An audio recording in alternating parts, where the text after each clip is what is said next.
네, 오늘은 SK 하이닉스 한번 좀 보도록 하겠습니다. 들어오신 분들 구독, 좋아요 한 번씩 눌러주시고, 모선 상승은 많이 나왔고 최근에 이제 약간 이 불안정한 모습을 보여주고 있다 보니까 뭐 어차피 SK 하이닉스, 삼성전자 뭐 다 장투하시는 분들이 하시는 분들이잖아요.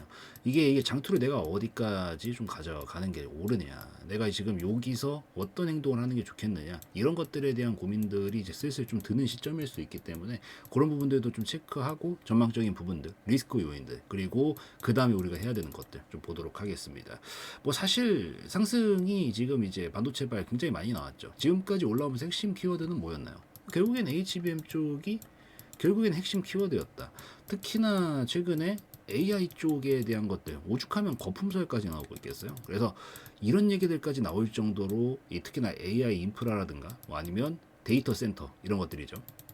이런 것들에 대한 수요가 엄청나게 확대가 될 거다라는 기대감을 가지고 움직이고 있었던 그런 상황이었고, 결국 메모리, 이 메모리 수요가 계속해서 올라가게 되는 거, 증가하게 되는 건데, 어쨌든 이쪽은 또 우리나라가 꽉 또 잡고 있잖아요. 그러다 보니까 굉장히 강력한 좀 부각을 받았다라고 볼 수가 있습니다. 그리고 특히나 이 생산 능력이 확대가 좀 되고 장기 투자 구조에서 관점에서 봤었을 때 충분히 매력적인 요인들이 저는 있었다라고 보이고, 기술 경쟁력도 충분히 우위를 가지고 있죠. 그래서 이런 부분들이 종합적으로 영향을 미치게 되면서 여기까지 많이 올라온 상황이다라고 보입니다. 물론 전 이런 부분들 꺾이진 않을 거라고 보고 있어요. 어쨌든 이제 점점 시간이 가면 갈수록 필요한 이 반도체 양은 점점 늘어날 겁니다. 왜? 정보라는 게 절대로 줄어들진 않으니까요. 무조건 늘어나니까 더 많은 것들이 필요하게 될 거고, 더 고성능, 더 많은 것들을 분명히 필요로 하게 될 거기 때문에 여기서 이제 진짜 중장기다, 나 30년 묻겠다, 이러시면 저는 가져가도 된다고 봅니다. 다만 이게 이렇게 가져가는 관점이 아니라, 그래도 내가 중간중간 뭐 장기로 가져가는 건 맞는데 어느 정도 이쪽도 한번 끊고 저점에서 좀 다시 매수를 해야겠다라는 관점에서 본다라고 했었을 때, 이제부터는 한번 판단이 좀 필요한 시점이지 않은가라고 판단을 하고 있어요. 외국인들 매도세가 특히나 지금 많은 상황이긴 하죠. 결국엔 주체가 지금 최근까지 외국인이었다가 이쪽에 대한 매도세들이 좀 많이 나오다 보니까 조정 자체가 조금 나오고 있는 상황이고, 특히나 경기 둔화라든가 아니면은 수요가 이제 너무 지금 최근에 기대감으로 많이 몰렸었기 때문에 조금 약세가 나올 수도 있겠다, 이런 생각들은 조금 들고, 밸류에이션이 지금 조금 부담이 되는 상황이긴 하거든요. 그래서 흐름상 지금 결국 이걸 정리를 해드리면, 진짜 엄청 큰 관점에서 결국엔 이거에 대한 초장기적인 수요는 계속 늘어날 수밖에 없는 구조라서 저는 이 부분에 대해서는 의심의 여지가 없다. 다만 지금 밸류에이션은 분명히 부담이 되는 정도까지 올라온 건 맞다라고 보기 때문에 여기서 이제 여러분들이 선택을 잘 하는 게 중요하겠구나라고 좀 말씀을 드릴게요. 이제부턴 무슨 선택을 우리가 해줘야 되는가, 그런 관점들과, 얘가 만약에 혹시 조정이 나왔을 땐 어느 정도까지 조정이 나올 수 있고 우리가 다시 받는다면 어느 쯤에서 받는 게 좋은가, 이런 것들을 좀 살펴보겠습니다. 뭐 들어가기 전에 지금 이미 여기까지 보고 계시는 분들이라고 하면 진짜 구독자님들일 가능성이 높거든요. 뭐 안 보실 분들은 이미 1분 보고 나가셨겠죠. 그래서 지금 여기서 조금 더, 어쨌든 너무 길어지면 이슈 얘기는 좀 지루해지기 때문에 제가 여기서 끊고 좀 더 상세한 얘기들, 이렇게 훨씬 더 유튜브에서 못 다루는 내용들까지 좀 더 섭렵해가지고 여러분들이 좀 더 판단의 잣대로 사용하실 수 있도록 훨씬 많은 내용들을 제공을 좀 해드리고 있거든요. 그래서 같이 들어오셔서 이 진짜 구독자님들은 뭐라도 하나 더 가져가실 수 있게끔 진행을 하고 있으니까, 여기로 들어오셔가지고 훨씬 더 상세한 정보들은 조금 살펴보시면 더 좋겠다, 관점들이랑. 그리고 공식적인 게 아니라 비공식적인 관점들도 충분히 다 풀어드리기 때문에 같이 들어오셔서 보시면 좋겠다 말씀을 드릴게요.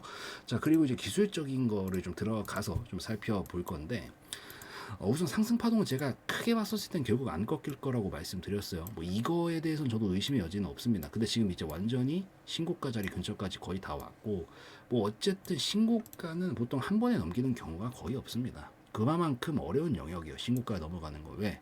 여기만 넘어가면 또 미친 랠리 갈 거거든요. 이제 아예 자릿수가 바뀌어 버릴 거거든. 100만 원대 그냥 우습게 넘어갈 거거든요. 그래서 이 위에는 한 번도 안 가본 자리이기 때문에 매물이라는 것 자체, 그리고 심리적인 저항선이라는 것 자체도 없습니다, 저 윗구간은. 그러니까 많은 사람들이 우리만 보고 있겠어요? 전 세계 모든 투자자들이 눈에 불을 켜고 보고 있습니다. 그만큼 어떻게 돼? 잡상인들이 많이 낄 수밖에 없어요.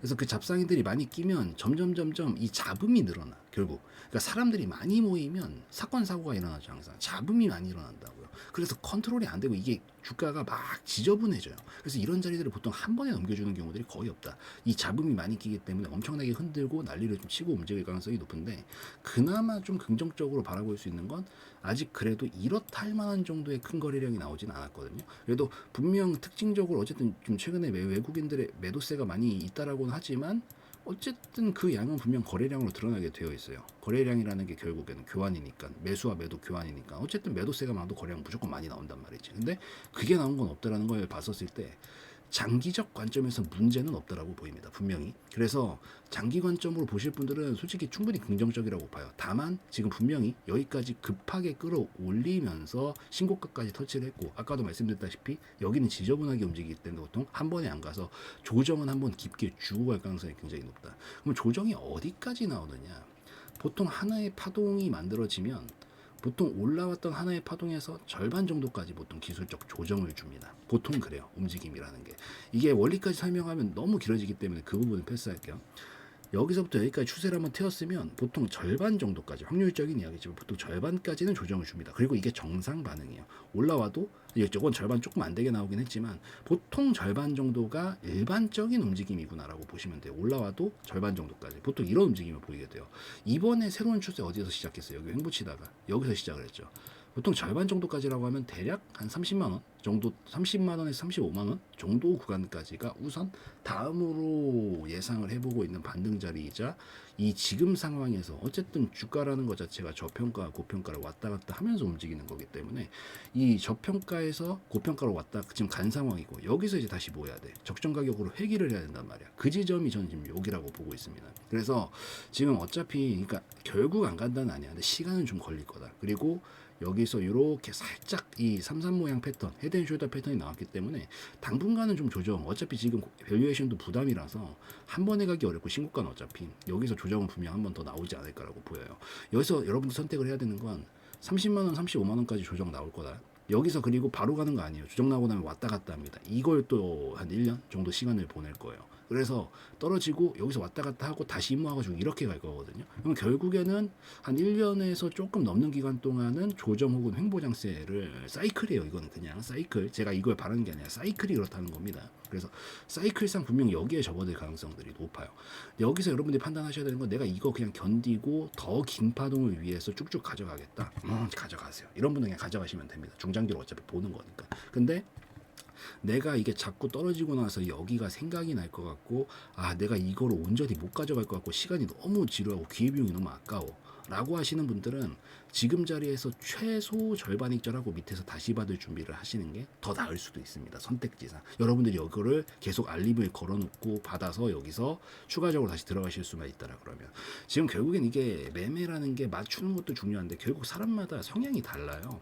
어떤 분들은 진짜 이렇게 큰 조정이 나와줘도 심지가 굳어서 별 생각이 없으신 분들이 있고, 좀 떨어지는 것도 엄청 스트레스 받는 분들이 생겨요. 이게 사람마다 성향이 달라서 그거에 맞춰서 대응을 하는 게 중요한 거예요.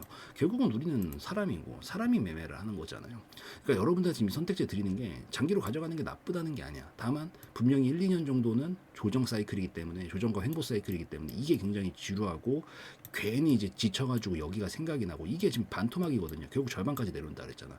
그러니까 이런 것들이 사람을 힘들게 하기 때문에 여기서 계속 스트레스를 받으면 병원비가 더 나옵니다. 나중에 결국. 그래서 그냥 좀 불안해. 그러신 분들은 부분 익절 하시던지 전량 익절하고 밑에서 다시 받으시던지 이렇게 가시는 게 훨씬 낫고, 나 진짜 그냥 계속 묻어두고 가겠다라고 하시는 분들은 뭐 그것도 나름대로 괜찮은 선택지다. 그거는 좀 기억을 하시면 좋을 것 같아요.